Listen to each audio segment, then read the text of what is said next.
Okay.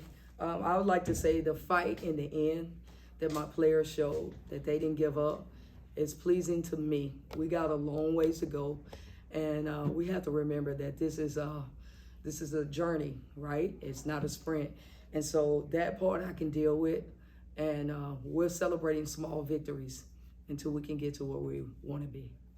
What would you say made it work in that? Because you outscored them 23-16 in that fourth quarter. What would you say made it work that time?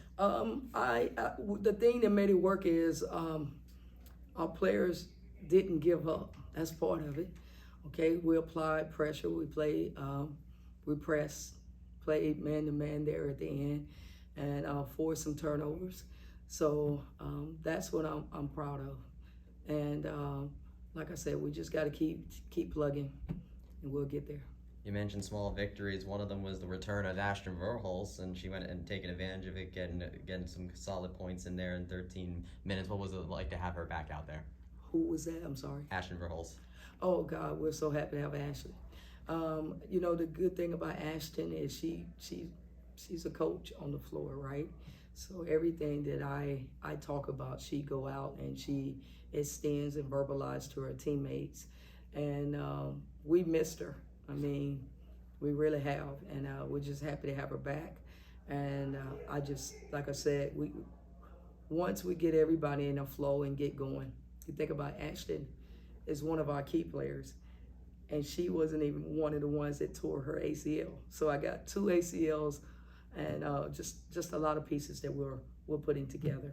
So having her, and Nay is still really getting back in the flow of things.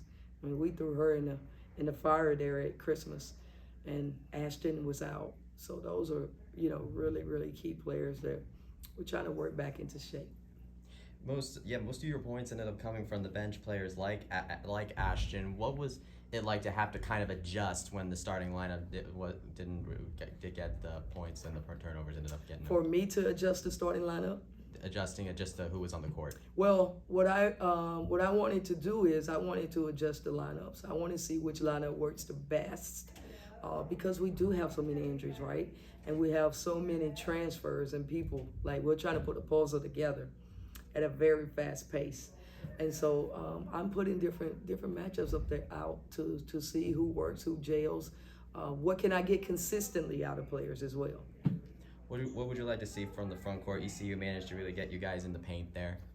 Yeah, if we can keep just, you know, banging and playing in the paint and doing what we need to do, I think we'll be fine.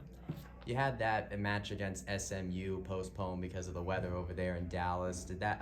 What was that like to kind of have to make that little pivot in terms of getting preparation? Well, we prepped for SMU up until the day that it was canceled. I mean, because we wanted to make sure, you know, that everything, we were told there was a possibility that we could play that Thursday instead of Wednesday.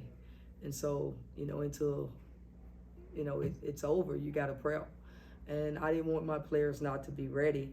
So it's basically the same turnaround for us, is that until you know, you got to keep prepping.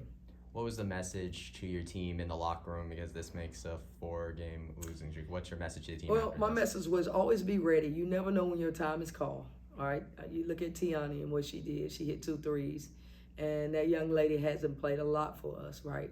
But I knew this could be a game with as much zone and that ECU played, that she would have an opportunity.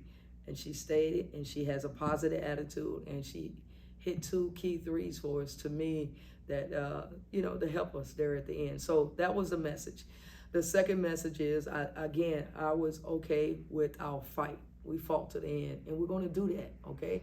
Because for me, building a foundation here at UCF is bigger than 1 year. All right, this is going to be our home, what we stand for. And my 3 keys and nuggets that I'm telling my players every day that we have to do is toughness, energy, and attention to details. If we do those 3 things, this thing will turn out the way we want.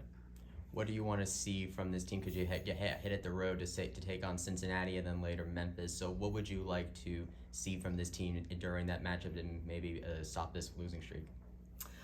You know, I just want us to, obviously you want to go win, okay?